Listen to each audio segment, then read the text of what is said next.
आज का जो लेसन है बहुत ही प्यारा है और इसके बिना जीवन में कुछ किया नहीं जा सकता।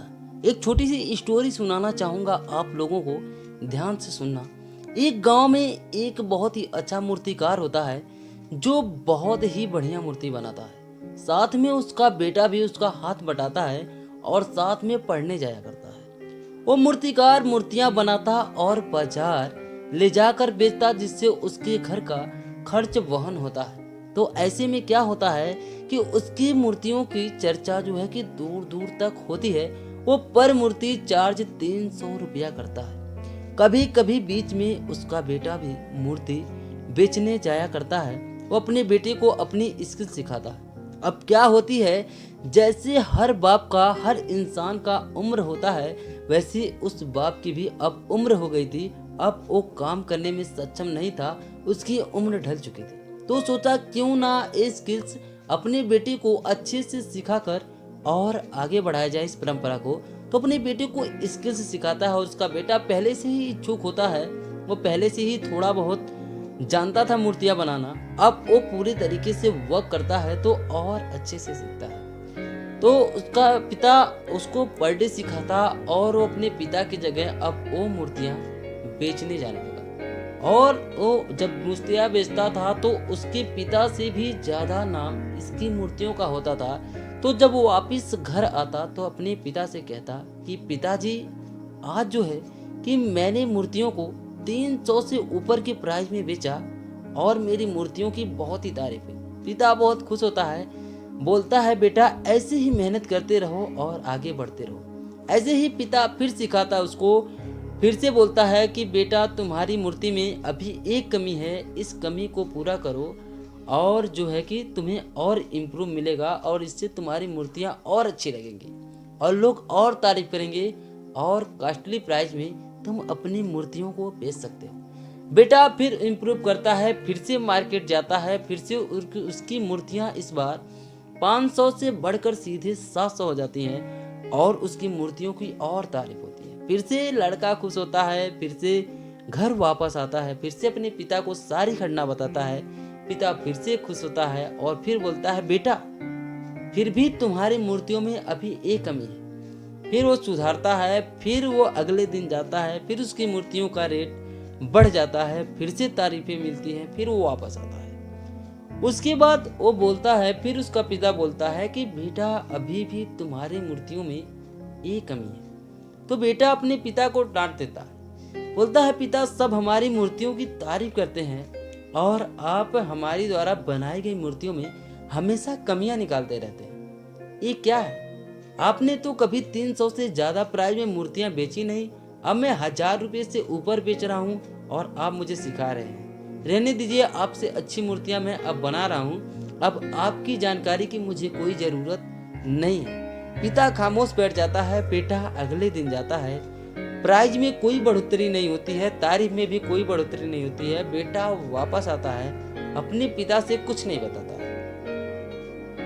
फिर अगले दिन जाता है, अगले दिन उसका प्राइस और घट जाता है और कोई इम्प्रूवमेंट नहीं दिखता है। अगले दिन वो आता है, फिर पिता से कुछ नहीं बोलता। इसी प्रक्रम में उसका एक वीक आता है और फिर क्या होता है, उसकी मूर्तियों की सेलिंग कम हो जाती है, तारीफें बंद हो जाती हैं। तो वापस आके अपने पिताजी से फिर भी नहीं बताता है। उदास चेहरा देखकर उसके पिता पूछते हैं बेटा क्या हुआ, तुम ऐसे चेहरा लटकाए क्यों हो? पहले तो बहुत खुशी मन से वापस आते थे। तो सारी घटना बताता है कि पिताजी देखिए, पहले मैं जब जाता था तो मेरी मूर्तियों की प्राइस हाई होती थी और मेरी तारीफों की पुल बांधी जाती थी। पर एक हफ्ते से ना जाने क्या हुआ है कि मूर्तियों का ना तो प्राइस बढ़ रहा है, बढ़ने की बजाय उल्टा गिर रहा है और तारीफ की तो बात ही छोड़ दीजिए। तो पिता मुस्कुराता है और बोलता है बेटा ये मैं तभी जान गया था कि तुम्हारे साथ ये होने वाला है जब तुमने मुझे उस दिन बोला था आपकी जानकारी की कोई जरूरत नहीं है।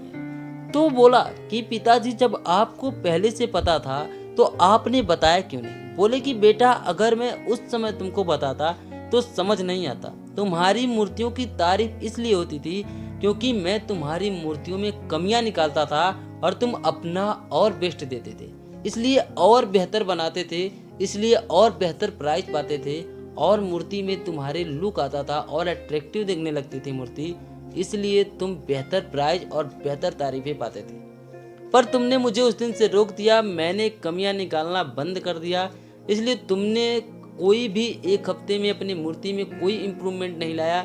इस वजह से तुम्हारी प्राइस और तारीफ दोनों घट गए। तो बेटे को अब बात समझ में आ गई। इस वीडियो का लेसन यही है कि जब तक इंसान अपनी कमियों को एक्सेप्ट कर उस पे काम नहीं करेगा तब तक वो इम्प्रूव कर ही नहीं सकता है। हम थोड़े से सीख लेते हैं, कहते हैं बहुत है, लेकिन जब आप 99% सीख चुके हो, 1% भी आपके अंदर कमी है, तो आपको ये महसूस होना चाहिए कि अभी 99% कमी है, 1% मैंने हासिल किया है। अगर आप इस लेवल की थिंकिंग करते हो तो आपका इम्प्रूवमेंट करोड़ों की भीड़ से अलग होगा और आप दिन प्रतिदिन इस मूर्तिकार की तरह वैल्यूएबल और हाई लेवल को अचीव करते जाओगे। तो इस वीडियो का यही लेसन रहा है कि लर्निंग प्लस अर्निंग, सीखना कभी भी बंद मत करो। लर्निंग जितना ज़्यादा होगी अर्निंग उतना ज़्यादा होगी। लर्निंग से मिलता है स्किल्स और स्किल से मिलती है वैल्यू और value equal to time equal to rupees. तो समझ में आया, लर्निंग सीखना कभी बंद मत करो, सीखने का कोई समय नहीं है।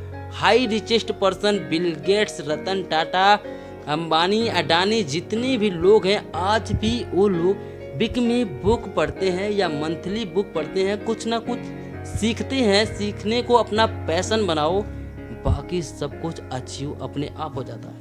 तो उम्मीद करते हैं कि इस कहानी से आपने कुछ सीखा होगा। अगर कुछ सीखे हैं तो चैनल को सब्सक्राइब जरूर करिए और इस कहानी में सबसे बेस्ट पॉइंट आपको क्या लगा वो कमेंट में अपनी राय जरूर दें। इससे हम आपका दिमाग का लेवल चेक करेंगे कि आपकी थिंकिंग लेवल कहाँ तक है और अपने जीवन में क्या करने वाले हैं। मैं रिप्लाई जरूर करूँगा। तो मिलते हैं अगली वीडियो में, तब तक के लिए आप अपना ख्याल रखिए। Wish you all the very best. मैं विजय, इजी विजय से आपके सपनों को सपोर्ट करता हूँ।